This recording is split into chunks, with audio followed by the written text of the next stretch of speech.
नमस्कार दोस्तों, मैं उमेश पांडे। आप देख रहे हैं हमारे साथ दबंग जनता। जैसा कि हम आज आजमगढ़ ज़िले के मंडलेश्वर धाम पे हैं। इस समय सावन का पर्व चल रहा है, जबकि कल सावन का पहला सोमवार है। इस दशा में यहाँ की एक दृश्य आप लोगों को दिखाना चाहता हूँ। जो ये पोखरा देख रहे हैं आप लोग, ये पोखरा लगभग 60-65 बीघे के लमसम में ये पोखरा है। इसी पोखरे में जब लोग यहाँ दर्शन करते हैं तो यहाँ स्नान करके फिर जाके दर्शन करते हैं। अब इसकी दशा देखते हुए लग रहा है कि इसमें जो स्नान करेगा उसकी क्या दशा होगी। जरा शर्मा जी एक बार पोखरे की दृश्य दिखा दीजिए। और इस संदर्भ में हमारे पत्रकार शर्मा जी ने जब यहाँ के प्रधान प्रतिनिधि हरेंद्र यादव से कल बात की तो उनका कहना है कि बीजेपी की गवर्नमेंट है, गवर्नमेंट आप लोगों की है, आप लोग करवाइए। अगर ये जब बीजेपी गवर्नमेंट ही करवाएगी तो ये प्रधान जी फिर क्या करेंगे, ये प्रधान प्रतिनिधि, जबकि ये हमेशा विवादों में ही घिरे रहते हैं। अभी सूत्रों से मिली जानकारी से हम आप लोगों को ये बताना चाहते हैं कि इन्होंने भ्रष्टाचार कुछ किया, जिसकी रिकवरी का भी लेटर आया है। और जब सुबह में एडीओ पंचायत जी से बात हुई तो उन्होंने कहा कि लेटर के संबंध में ये लोग सचिव और प्रधान इसका जवाब अभी दिए नहीं हैं, इनको 15 दिन का टाइम दिया गया है।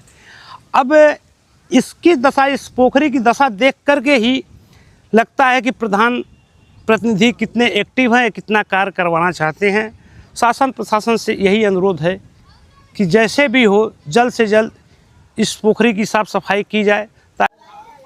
श्रद्धा का जगह है, प्राचीन मंदिर है ये जी है, बहुत पुराना है। तो जो पोखरी की स्थिति बनी हुई, साफ सफाई, यहाँ की स्थितियाँ जो बहुत ही खराब दिख रही, क्या कहना चाहेंगे इस पे? ये तो आपके सामने ही दिखाई दे रहा है। यह स्थिति आज तो कम भीड़ है, कल सोमवार के दिन सावन के महीने में इतना भीड़ होती है, दूर दूर से लोग आते हैं कि चलेंगे हम मंडलेश्वर धाम, उस पोखरे में स्नान करेंगे, शंकर जी को जो है जल चढ़ाएंगे, अपना एक इच्छा लेके आते हैं। लेकिन ये पोखरा की स्थिति बहुत दयनीय है। यहाँ से न नहाने लायक है, न इस पोखरे का पानी शंकर जी के जो ऊपर चढ़ाने लायक है। और सफाई कराने के लिए जो कुछ शासन प्रशासन जो भी सहयोग कर सकें करें, या ग्राम प्रधान करवाएं। और एक बार प्रधान जी करवाए थे, 35 मजदूर एक महीना काम किए थे इसमें। लेकिन यह इतना तेज़ी से बढ़ता है, अगर बराबर देख रेख होगी इसकी तब ही यह स्वच्छ हो पाएगा पोखरा। अगर हम श्रद्धा की बात करें जी, लगभग यह मंदिर और पोखरा लेके 365 बीघे में है। 365 बीघे में है। तो क्या स्थितियां हैं यहाँ की कि पोखरे से लेके मंदिर तक की क्या स्थितियां, क्या साफ सफाई यहाँ पे बरकरार है? नहीं, सफाई तो आज ही हम लोग देखे हैं, 5-6 सफाई कर्मी आके साफ़ सफाई किए हैं। घाट रोड पर भी बहुत गंदगी थी, सफाई किए हैं। लेकिन अब पोखरा इतना बड़ा पोखरा है और 1 दिन 2 दिन की बस की बात यह नहीं है कि यह स्वच्छ हो पावे। मौजूदा स्थिति में यहाँ के पुजारी बता रहे हैं कि लाखों लोग यहाँ पे आके स्नान करते हैं, करते ये सावन के महीने में। लेकिन जो अभी जगह पे, जैसा कि आपने देखा कि जितनी साफ सफाई जितने दूर में हुई है, क्या संभव है वहाँ पे सारे लोग नहा लेंगे? नहीं नहा पाएंगे। तो ऐसी स्थितियों में, कल सोमवार है जी, ऐसी स्थितियों में जो श्रद्धालु यहाँ पे आएंगे, दूर दूर से भी श्रद्धालु आते हैं क्योंकि प्राचीन मंदिर है जी, वो इसकी गतिविधियों को क्या लोगों तक पहुँचाएंगे? क्या पहुंचाएंगे? यही कि हम किस भावना से गए थे मंडलेश्वर और क्या देख रहे हैं, यहाँ की स्थितियाँ किस रूप में बनी हुई हैं कि जो है स्नान करके शंकर जी के यहाँ जाने के लिए वह तैयार होगा या उसमें खेत में से आके कोई नहाने के लिए नहीं तैयार होगा। नाम बताइए। मुकेश यादव।